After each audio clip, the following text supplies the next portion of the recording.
Three human generations united in one sculpture by a young and upcoming artist, Gianlorenzo Bernini.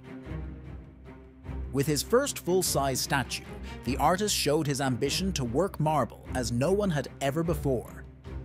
The heroic subject offered a rare opportunity to portray varieties of the male body in strength, vulnerability, and tenderness.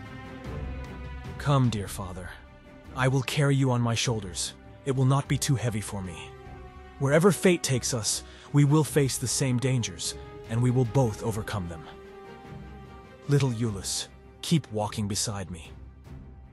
Father, take in your hands the sacred figurines of our household gods.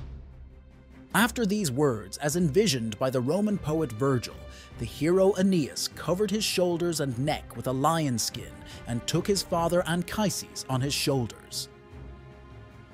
So began the long journey away from Troy, the once powerful city that was now being destroyed.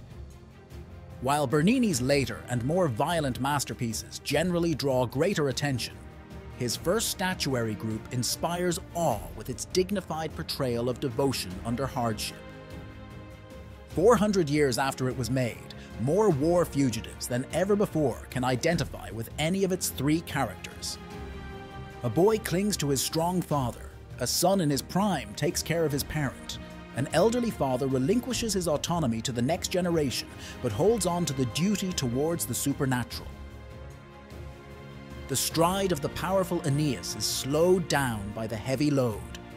Nevertheless, he is making good progress, as can be seen from the wind in the old man's beard and the gait of the young boy. The three are on their way to a new life in Italy, but only the old man, who will not see it, keeps his eyes on it.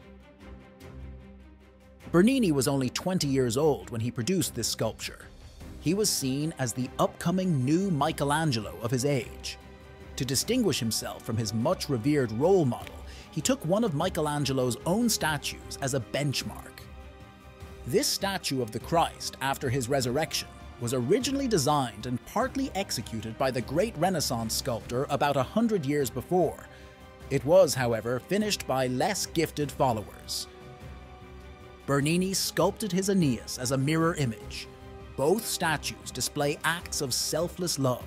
Christ fulfills God's will by carrying the burden of death to guide humanity toward eternal life. Aeneas is obeying his own gods to lead the survivors of war to a new home. With his revolutionary finish of the marble, Bernini clearly claims superiority in the handling of the chisel. The statue appears to be molded rather than cut, and that became Bernini's trademark. Apart from the neatly executed Aeneas, it is especially the frailty of his elderly father that gives this statue its novelty. The sinewy Anchises does his best to stay upright. The classical custom of depicting bodies without clothing here confronts the onlooker with the ravages of age. However, Bernini graciously puts an ancient sculptural solution to good use. In the famous ancient group of Laocoon, cloth had been incorporated in the overall composition to ensure structural integrity. Bernini follows the ancient sculptor's example, but ingeniously uses the lion skin that is part of the story to discreetly conceal parts that might otherwise be distracting.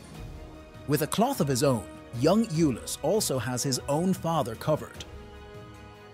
There's also another way in which the sculpture involves a father and a son. The young Bernini had grown up in the workshop of his father, Pietro Bernini. They had now joined forces in executing this statue, although it is not clear what Bernini's father's contribution was.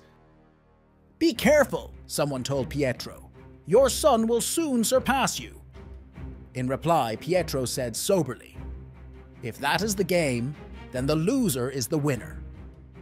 And how much did Pietro win? The Aeneas and subsequent groups turned the young Bernini into a superstar. You can learn more about them from my other videos.